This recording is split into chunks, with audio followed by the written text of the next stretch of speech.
Hi, and welcome to Ashley Ann's Hands on fun stuff to do with your heart and hand loom. You modify things as you go along and develop new techniques and figure out nuances, but working with the liquid latex is really good. You want to be ventilated. This stuff does have ammonium hydroxide in it to keep it fluid, which is nice. It works for you. It doesn't dry up really quick. I learned that you really don't want to warp these looms too tightly. You don't want to pull tight and cinch down a lot when your concept is for placemats.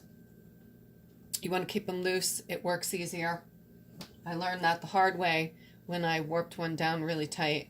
Would have been great for a hat, and it will be fun for a hot plate, but as you can see, it didn't remain flat because it was so scrunched up. It takes on, it wants to go into that circular kind of bowl shape. So my husband, Mr. Ricky, did this one, and it's a little tighter than mine, but we're going to see how it works. I discovered that keeping it on the loom to apply the latex actually works out better. And cutting off the nibbly bits helps to smooth the latex out a little better. Unfortunately, I would have kind of liked this to be the side that's up and not the side with the latex, but you get what you get. I also found out the hard way that pouring this here doesn't work so good. It's nice to have a little space with a pouring lip, and it's going to rub off of all the plastic. But I usually start with a little bit in the middle, and I kind of, maybe I should do it this way so you can see. So I kind of pour out, just a little. It's a little technique. You don't want to do too much because what happens then is it kind of bleeds through. I also learned that you don't want to pull this way too much because it could bleed through. So you kind of stay in a circular motion. And like I said, the stuff stays pretty liquid. You got to go with it. And that's why it's nice to be able to do it in little increments. This is just a little plastic spatula. You can get these anywhere. You can use any plastic thing. I'm going to turn my fan on to keep a little ventilation. And like I said, you don't have to worry this stuff doesn't dry too fast. It doesn't really take too long. And obviously every time you do something, it gets a little easier. If you really want a thick rubber coating, then you're going to probably want to let it dry so that you definitely don't get any bleed through. Now I'm going to come up pretty close to the edge because the idea is that I want these placemats to be as large as they can be. But I want the latex to grab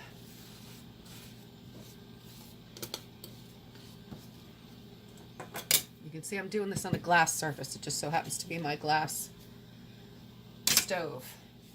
I'm going to cut this now so it comes off fairly easy. And I'm going to attempt to let go of these guys as fast as I can, but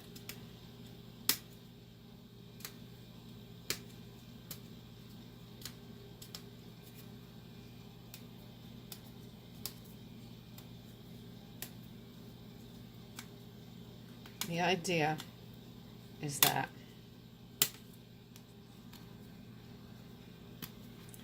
you want the latex to grab onto the warp. And when you get half off, you can see it kind of slides. And this is going to come in handy for flattening it out. We have it still in here. I'm going to snip this.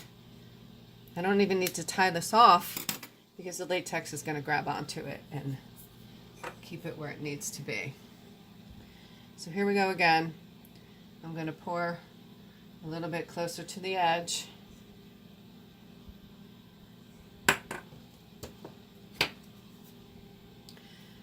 And if you're allergic to latex, I don't recommend this project. However, even though I seem to be allergic to latex, this stuff doesn't seem to bother me. Okay, so now we're going to pull it a little in this direction. to have. See, his is a little tighter, so it's starting to want to do that buckle thing, but that's all right, because now we're on a glass surface. So we're going to apply this down. Make sure you rub all your little snot balls off, because they will get stuck to the fiber even when they dry, and we can take the time now to trim off our excess. This is when I like to use the actual heart and hand loom to straighten it out. You want to be careful of those edges rolling under. And look, the hearts work really cool for kind of manipulating it to the very edge so that the warp that's on the edge here, see how this one's kind of sticking out a little? Not really a trauma. You can always glue it in on the other side with the latex, which you can do on a second interval. But this will keep it nice and flat and stop it. See here, I can trim this right off. It won't get lost. And look, see, it starts to turn a little here. That's because I don't have a lot of latex right there. So it wants to find itself. And I've got a few more places where I joined my warp sticking out, but it kind of gives it its own little texture. So what I've done is I'm pushing the warp to the end to try to help it be as long as it possibly can. And this stuff just rubs right off your fingers. I usually keep it right in the spot where I can snatch it later. Paper towel with Windex takes this off too. Oh, also, you want to close the lid because it will dry. So now we have it fairly flat. You see this wants to come right up. It's curling right up. I lift it up. We got a little bit left.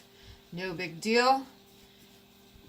Turns out doing this while it's drying makes it easier to come off than waiting and pretending that you're in, you know, 5th grade again, rubbing the rubber cement off. So now you can see that I missed some spaces here, and it's still pretty liquid. So I'm going to go ahead and try to get the excess out.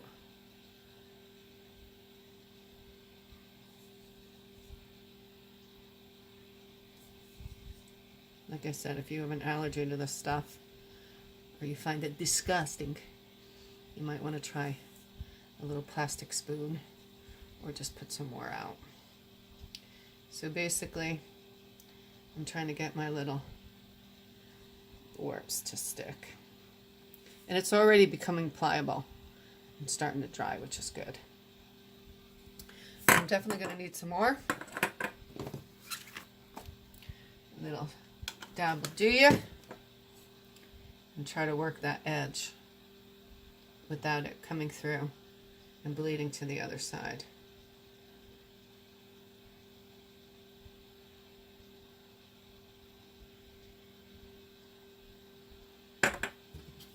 You can go back to your spatula.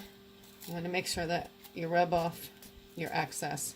Not that it would really matter if it got stuck, but I'm a little particular, trying to keep the edge as flat as possible. You can see it rubs right off. I mean, it's actually made for you know, costume stuff, so they put it on people's faces. Not that that's a testimony to anything. But here we go.